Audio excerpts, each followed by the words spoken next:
Pourquoi la préparation est-elle importante avant l'élévation? Dans cette vidéo, nous allons parler de la préparation avant l'élévation. J'expliquerai pourquoi la préparation est importante. C'est bien d'avoir des promesses de grandeur et vouloir aller très loin avec le Seigneur. Mais vivre une élévation sans préparation, c'est vivre une élévation de courte durée, une élévation qui tournera au scandale ou une élévation qui ne glorifiera pas le Seigneur. Avant que Dieu élève une personne, il la prépare toujours. Mais il faut que celui qui doit être préparé accepte la préparation. Je répète, il faut que celui qui doit être préparé accepte la préparation. Dieu n'amène pas une personne dans la gloire sans l'avoir préparée. Mais trois options peuvent se présenter à vous. Soit Dieu vous prépare et vous vivez votre élévation en étant bien préparé, soit votre refus de préparation retarde votre élévation, soit Dieu vous envoie quand même, il vous ouvre quand même les portes, même si vous n'avez pas fait ou suffisamment la préparation. Mais à ce niveau-là, la chute est probable. La chute est probable. Et ceux qui l'envoient, mais qui sont sans formation ou qui n'ont pas eu suffisamment de formation, de préparation, Dieu les prépare pendant l'élévation. Ça veut dire que vous vivez l'élévation, mais pendant que vous la vivez, Dieu vous prépare aussi en même temps. Ça veut dire que vous vivez l'école de Dieu en même temps que l'élévation. Je répète, vous vivez l'école de Dieu en même temps que l'élévation, alors que normalement, cette préparation devait se faire avant l'élévation. Dans 1 Pierre chapitre 5 au verset 10, il est dit « Le Dieu de toute grâce, le Dieu de toute grâce vous perfectionnera, vous affirmera, vous fortifiera et vous rendra inébranlable. » Et ça, c'est l'objectif du Seigneur lorsqu'il te prépare avant l'élévation. Pourquoi la préparation est-elle importante? Premièrement, car l'élévation, la gloire attire le poids et la pression. Lorsqu'on parle du poids, c'est que vous devenez attirant. Quand Dieu vous fait briller, vous serez beau aux yeux des gens. Si vous êtes un homme, vous allez attirer les femmes. Si vous êtes une femme, vous allez attirer les hommes. En soi, la gloire, l'élévation attire la tentation. Si Dieu ne vous prépare pas, un scandale sexuel peut arriver. Un manque de sagesse envers le sexe opposé peut arriver. Et vous vous trouvez dans un scandale. Lorsqu'il y a l'élévation, il y a des tentations que tu n'avais jamais connues lorsque Dieu ne t'avait pas élevé. Je répète, lorsqu'il y a l'élévation, il y a des tentations que tu n'avais jamais connues lorsque tu n'étais pas élevé. En soi, il y a des tentations de la grandeur. Et quand Dieu te prépare, c'est parce qu'il sait les choses qui t'attendent. Il y a aussi la pression. Lorsqu'on est mis en avant, lorsqu'on a de l'influence, on devient un modèle. Ce qui fait que les gens sont très durs avec nous. Tu auras l'impression que les autres peuvent faire des erreurs, mais pas toi. Les autres peuvent se tromper, commettre des erreurs, mais pas toi. Il y a une pression de toujours faire ce qu'il faut, car tu es regardé, tu es écouté et tu es suivi. Et si Dieu ne te prépare pas, tu peux tomber dans la dépression, tu peux tomber dans le ras-le-bol. En soi, tu peux clairement te détourner des voies de Dieu, car tu ne supportes pas le poids et la pression qui est sur toi. Deuxièmement, la préparation préserve de la chute. Dans la préparation, il y a la connaissance, la pratique, la force, le courage et la résistance.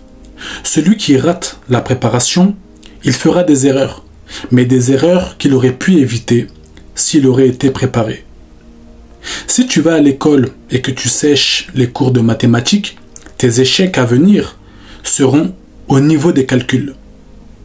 Là où tu n'as pas été préparé, c'est là que tu vas échouer. Je répète, là où tu n'as pas été préparé, c'est là que tu vas échouer. D'ailleurs, c'est là que Satan t'attend, car il sait que c'est ton talon d'Achille, c'est-à-dire c'est ta faiblesse. Si Dieu n'enlève pas en toi ce désir des femmes et qu'il ne te prépare pas dans ce domaine-là, tu verras que dans l'élévation, ton plus grand combat et tes difficultés se tourneront vers la femme. Elles se tourneront vers la femme. En soi, là où tu n'as pas été préparé. Et quand je dis que tu n'as pas été préparé, je parle du fait que tu as refusé la préparation en désobéissant à la voix de Dieu et en ne suivant pas les directives de Dieu, t'amenant sur la route de la préparation. Quand Dieu nous dit d'abandonner une chose, il sait pourquoi. Quand Dieu nous dit d'apprendre une chose, il sait pourquoi. Quand Dieu nous conduit dans une direction, dans un chemin, c'est qu'il y a une connaissance à récupérer, un enseignement à comprendre. Lorsque Dieu nous fait passer par des chemins compliqués, c'est qu'il y a un travail de résistance à faire, un travail de persévérance. Car Dieu sait que dans l'élévation, tu devrais être fort. Dieu sait que dans l'élévation, tu devras être fort et résistant face à toutes les critiques que tu vas recevoir. Dans l'élévation, il y a la jalousie, les combats spirituels. Si tu n'es pas solide, tu tomberas rapidement. Troisièmement, la préparation est importante car c'est là où Dieu peut aussi tester ta fidélité dans les petites choses. La préparation, c'est comme un laboratoire, là où on ajoute, là où on enlève. En soi, c'est l'endroit où on teste le produit pour savoir s'il est opérationnel. Voilà pourquoi dans la préparation, Dieu nous met face à des situations, face à des problèmes, pour voir notre réaction, pour voir notre attitude. Il peut aussi te confier des choses pour voir si tu es fidèle dans ces petites choses-là, afin qu'il te confie de plus grandes. Quatrièmement, la préparation est importante car l'élévation est un outil, pas une fin. Je répète, la préparation est importante car l'élévation est un outil et pas une fin. Tu peux être élevé et derrière tu rates le ciel. Tu peux être élevé, mais à la fin, tu abandonnes Dieu. La fin d'une chose vaut mieux que son commencement. La fin d'une chose vaut mieux que son commencement. Si Dieu te prépare, c'est aussi pour que tu meures dans la crainte de Dieu. Beaucoup comme Salomon ont bien commencé, mais ils ont mal fini. C'est pas le but. Le but de Dieu, c'est que tu puisses bien finir. Écoutez, l'élévation a une grande capacité à détourner une personne si elle est mal préparée. Dieu sait et Dieu connaît la capacité de l'élévation à détourner une personne. Voilà pourquoi Dieu prend son temps pour élever une personne. Je répète encore, si je répète plusieurs fois, c'est parce que les choses que je dis sont très importantes. Je répète encore, Dieu sait et Dieu connaît la capacité de l'élévation à détourner une personne. Voilà pourquoi Dieu prend son temps pour élever une personne, pour lui donner la gloire et le succès. Voilà pourquoi Dieu prend son temps pour préparer une personne. Si ta préparation prend du temps, glorifie le Seigneur. Glorifie le Seigneur. Parce que beaucoup partent sans préparation. Et c'est la catastrophe. Glorifie le Seigneur pour toutes les choses qu'il t'apprend, pour toutes les choses que tu traverses, car c'est une formation. Prenons quelques exemples. Avant de commencer sa mission en Égypte, Moïse a été préparé pendant environ 80 ans. Limite pendant presque toute une vie dans le temps moderne. Il a passé 40 ans dans la maison de Pharaon, là où il a reçu une formation intellectuelle, militaire et culturelle. Il a passé encore 40 ans comme berger à Madian, là où il a reçu une formation de caractère, d'humilité et de sa dépendance à Dieu. Il est entré dans son appel, dans son ministère vers 80 ans. Abraham, entre l'appel qu'il a reçu de Dieu et la promesse accomplie, il a attendu environ 25 ans. 25 ans. Il a été appelé à 75 ans. Il a reçu Isaac, la promesse, à 100 ans. Dans ces 25 ans de préparation, il a été formé sur sa foi, sa confiance, son détachement et son obéissance.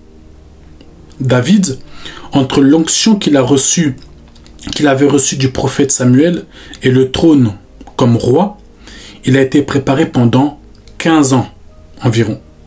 Il a été oint par Samuel à l'adolescence. Il est devenu roi sur tout Israël à l'âge de 30 ans. Et nous voyons que David a reçu une formation de leadership. L'apôtre Paul a été préparé pendant environ 14 ans avant que son ministère apostolique public soit à grande échelle. Je répète, l'apôtre Paul a été préparé pendant environ 14 ans avant que son ministère apostolique public soit à grande échelle. Il y a eu sa conversion sur le chemin de Damas, il y a eu son retrait en Arabie puis à Tars, il y a eu sa montée à Jérusalem après 3 ans, puis encore 11 ans avant le départ missionnaire. En soi, si je vous donne tout ça comme exemple, c'est pour vous dire qu'ils ne sont pas devenus ce qu'ils sont par hasard. Mais Dieu les a préparés. Quand vous regardez bien, Moïse, Abraham, David, Paul, ils n'ont pas fait moins de 10 ans de formation et de préparation. Ils n'ont pas fait moins de 10 ans. Je ne dis pas que vous allez faire 10 ans, 15 ans, 20 ans. Non. Je dis juste que Dieu n'agit pas de la même manière avec tout le monde. Mais tu dois comprendre que Dieu prend son temps pour préparer une personne. Il peut prendre 2 ans avec toi, il peut prendre 5 ans avec une autre personne, il peut prendre 10 ans avec une autre personne, il peut prendre même 20 ans avec une autre personne. Le problème, ce n'est pas le temps que Dieu prend avec une personne, mais c'est le fait que Dieu prend son temps pour préparer une personne. C'est ça le plus important. Le plus important, c'est pas ce que tu vas faire après.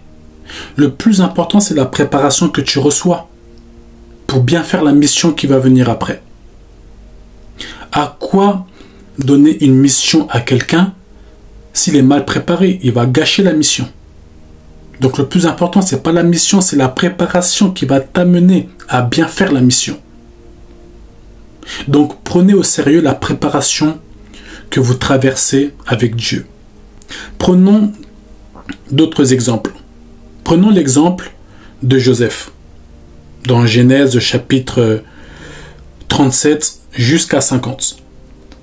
Joseph reçoit de Dieu une vision de la gloire, c'est-à-dire les gerbes et les étoiles qui se prosternent devant lui. Il a été préparé pendant la trahison de ses frères, pendant l'esclavage lorsqu'il était en prison. Tout cela était pour être prêt à gouverner l'Égypte avec sagesse et humilité. Même s'il a été trahi par ses frères, même s'il est passé par la souffrance, la préparation brise l'orgueil et forme la compassion. Parce qu'il a été trahi par ses frères. Il a souffert. Mais lorsque Dieu l'a préparé et lorsque Dieu l'a élevé, il n'a pas pris ses frères pour les mettre en prison. Ça veut dire que dans la préparation, Dieu a brisé son orgueil. Au contraire, Dieu lui a donné de l'amour. Parce qu'il a eu de l'amour pour ses frères. Pourtant, c'est eux qui l'ont vendu. Voilà à quoi sert la préparation. La préparation sert à enlever l'orgueil, par exemple, la méchanceté, et Dieu te remplit d'amour. Dieu te remplit d'humilité. Parce que si Dieu t'élève dans ton état, toutes les personnes qui t'ont fait du mal dans ta vie, tu vas les mettre en prison. Tu vas te venger, mais le but de Dieu, c'est pas que tu puisses te venger. Voilà pourquoi la préparation est importante.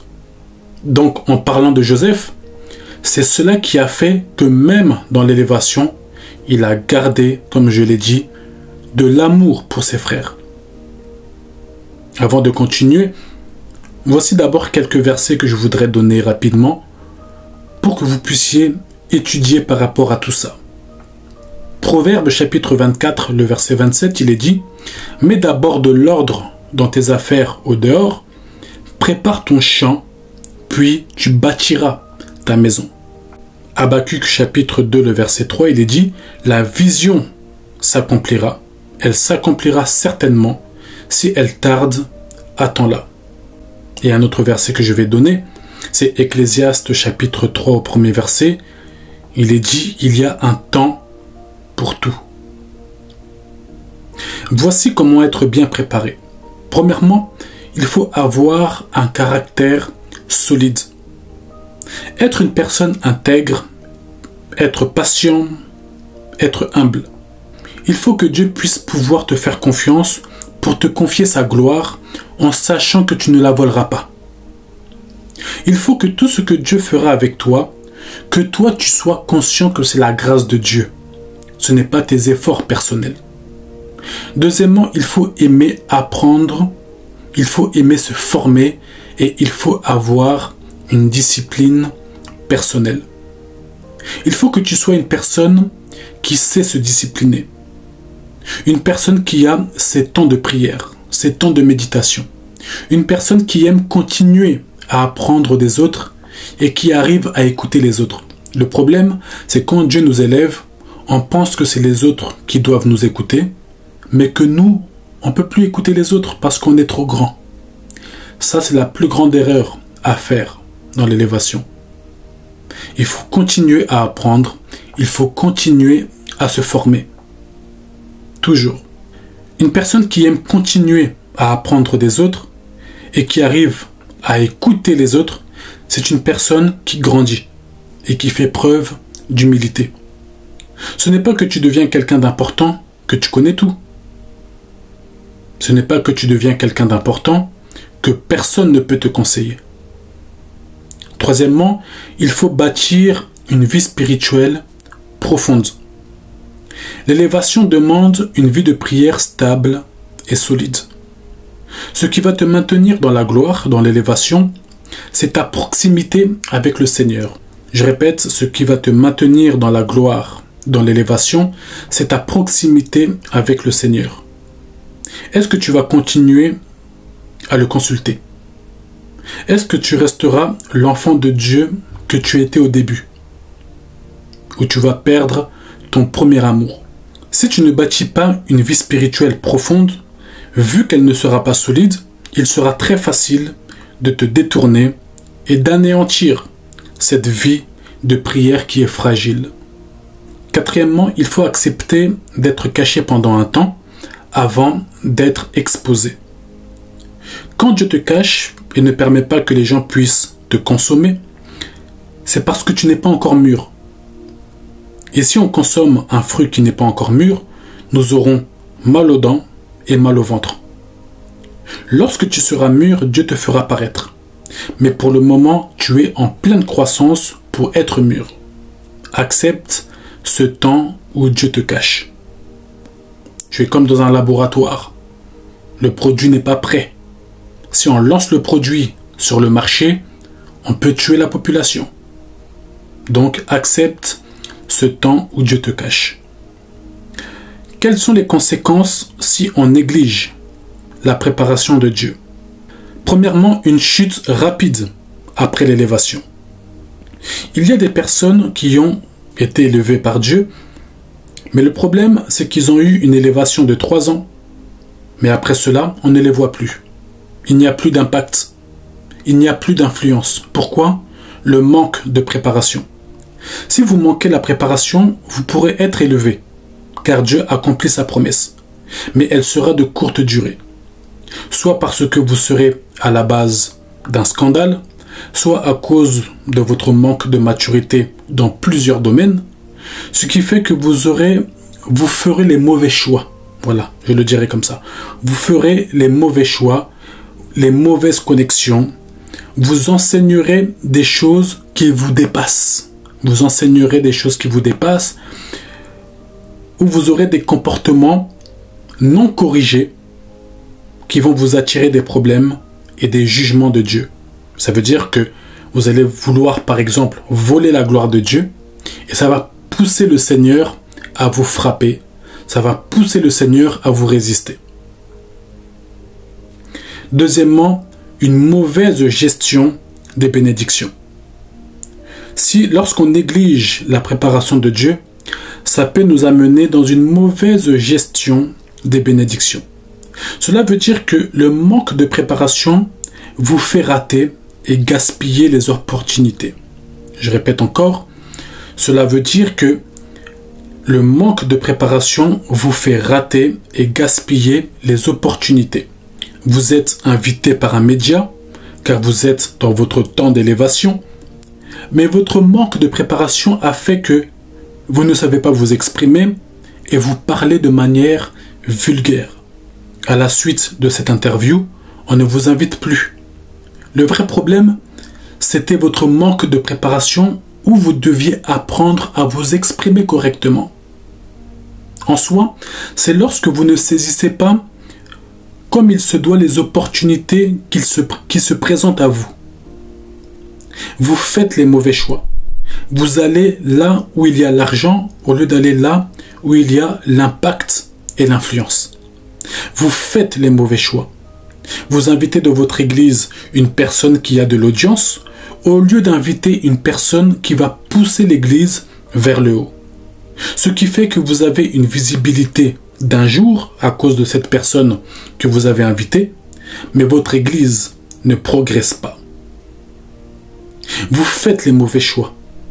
Et tout ça, c'est à cause d'un manque de préparation. Car ce sont des choses que le Seigneur vous aurait appris. Des choses que le Seigneur vous aurait enseignées. Préparez pour ça. Troisièmement, l'orgueil et l'autosuffisance. Si on ne vous prépare pas, vous allez devenir orgueilleux ou orgueilleuse si vous êtes une femme. Vous-même, vous le voyez lorsque vous allumez vos écrans. Des gens élevés, des gens riches, des gens influents, mais qui sont orgueilleux ou orgueilleuses.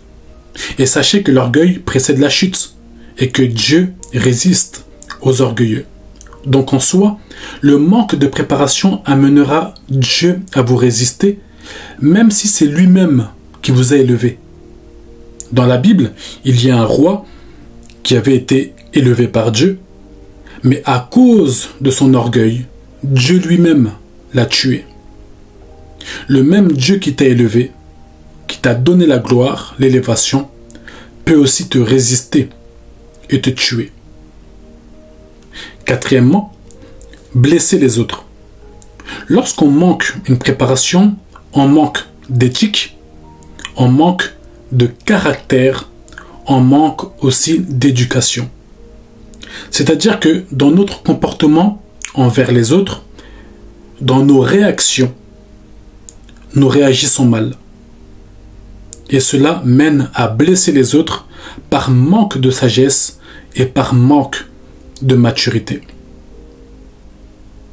Voici ce qu'il faut retenir. Voici ce que tu dois retenir. L'élévation, la gloire qui est reçue trop tôt, c'est comme un fruit qui est cueilli trop tôt. Il n'a pas de goût ni de valeur durable. Dieu nous prépare non pas pour retarder notre élévation, mais au contraire pour qu'elle puisse durer et pour qu'elle puisse le glorifier. Ne fuis pas la préparation, car elle est le chemin vers une gloire qui va glorifier Dieu, qui ne va pas te glorifier toi, mais qui va glorifier Dieu. C'est ici que je m'arrête et que Dieu vous bénisse.